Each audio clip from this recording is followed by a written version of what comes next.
Hello guys, it's Josh. Welcome back to History with Josh. Again, we're looking at 1890 to 1945 Germany under the AQA GCSE History module. Today we're looking at Wall Street crash. In the last video, we looked at Hitler's rise to power between 1924 and 1929, how he changed tactics during the Weimar Golden Age. Now we're back to where we left off, where the Weimar Republic failed. Then we did a flashback to before Hitler was in charge of the Nazis, and now we're back in time. Wall Street crash. Everything changed for the Nazis on October 24th, 1929. The American stock market on Wall Street in New York crashed. America became bankrupt and quickly called all its loans back. Germany suddenly had to pay back both the Dawes Plan and Young Plan loans and were bankrupt overnight. You need to know how this affected Germany. It can be argued that without this Wall Street crash, Hitler would never have had the opportunity to get into power.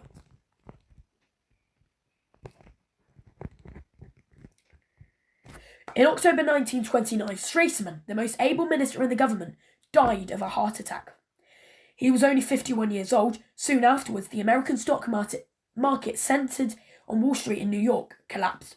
The effects of this were felt across the world, and the period began known as the Depression. This is significant because the man that brought Germany from hyperinflation days to being actually stable died, and a few days later, so did the Wall Street. Effects of the Wall Street crash depression. There was mass unemployment, loss of confidence in German goods, businesses closed, there was mass poverty, working class and middle class is most affected, farmers slipped further into debt, young people first to be made redundant. Government appears powerless and incompetent, and the government cannot afford to give benefits to the millions that need it. Cannot trade abroad because every country is suffering. American loans under the Dawes Plan are called in. Several elections, disagreements about what to do.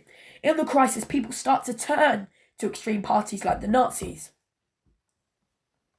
How did this affect Hitler? People were hungry and poor. They turned to the extreme parties like the Nazis because they believed the Weimar Republic could not help them. Hitler and Joseph Goebbels went into propaganda overdrive. Thousands of posters, speeches and films were made into the appeal of effective groups. The 1929 election saw the Nazis get 107 seats in the Reichstag, up from 12 the previous year. In 1932, the Nazis got 230 seats, making them by far the biggest party in the Reichstag. However, proportional representation voting still made it nearly impossible for them to get a majority. Hitler needed to be invited to become Chancellor in order to get power. What stood in Hitler's way? Even though the Nazis were the biggest party in 1932, they still couldn't get a majority of seats to seize power. Hitler lost to Hindenburg in the 1930 presidential election by quite a way. This meant that the only way to get power was to become Chancellor, the second job in the country. Unfortunately, the president decided who the Chancellor was, and Hindenburg hated Chancellor. That was President Paul von Hindenburg. Outside events that helped Hitler become Chancellor in January 1933. Wall Street crash. The American stock market crashed in 1929. America called in all the loans it had given to Germany. This made Germany bankrupt again, called the Depression. People became unemployed and poor, so started supporting extreme parties like the Nazis. Weak opposition. The Depression made the Weimar government very weak. They didn't have enough money to help everyone. Different parties in the government couldn't agree.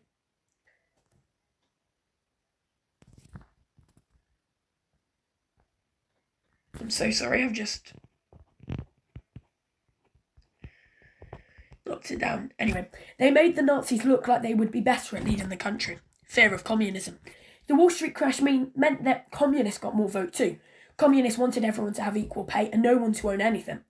Rich people were frightened of communists and supported Hitler more because he was against them. And political deals. By 1933, Nazis had the most members of parliament in the Reichstag. This meant they could outvote the government and block new laws. But a man named von Papen made a deal with President Hindenburg to make Hitler Chancellor. They thought they could control Hitler better if he was the Chancellor and von Papen was his Vice-Chancellor. But Hitler's own actions that helped him become Chancellor in 1933, his leadership. Hitler was a strong leader. He was able to make people believe that only he could solve the problems in Germany, and he was one of the best public speakers ever. His speeches convinced people to vote for him. Nazi promises. The Nazis promised to solve the depression crisis that was affecting people. They promised to end the Treaty of Versailles. They promised to build up the army and make Germany great again. Nazi organisation. The Nazis were really good at raising funds from rich people. Nazi members worked hard to advertise the party all over Germany, and the SA, Hitler's stormtroopers, did lots of marches that looked impressive to people. Propaganda. Nazis used the latest technology like loudspeakers, slideshows and films to get their message across. They used mass rallies of people to spread their ideas. They used lots of advertising with simple messages that people wanted to hear. And on January 30th, 1933, Hitler was invited by Hindenburg to become Chancellor of Germany. Hitler was finally in power. While it was the political deal between Hitler and von Papen that actually got him the job, all of the above played a role. In an exam, you would need to be able to explain which factors were the most important and how these different factors are linked together. Let's look at an iceberg question. The Wall Street crash was the most important reason why Hitler was able to become Chancellor in 1933. How far do you agree with this statement? Iceberg questions often look like this, statements that then ask you whether you agree or disagree. Looking at it, it looks like it only wants you to say one thing. Why the Wall Street crash was the most important reason for him to get into power, but was it? Think, there are lots of reasons why Hitler became Chancellor.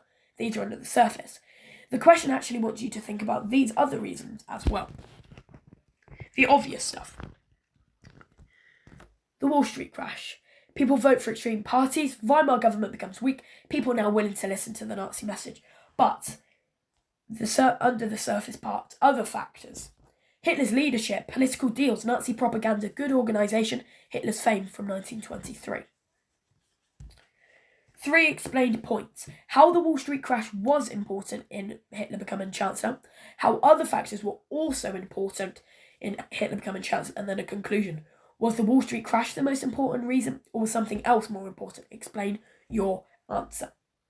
In the next video, we'll look at how Hitler became a dictator of Germany after becoming Chancellor of the 30th of January 1933. This is a very key date. Do not forget this. 30th of January 1933, Hitler became Chancellor of Germany. Thank you for watching. I'll see you next time. Goodbye.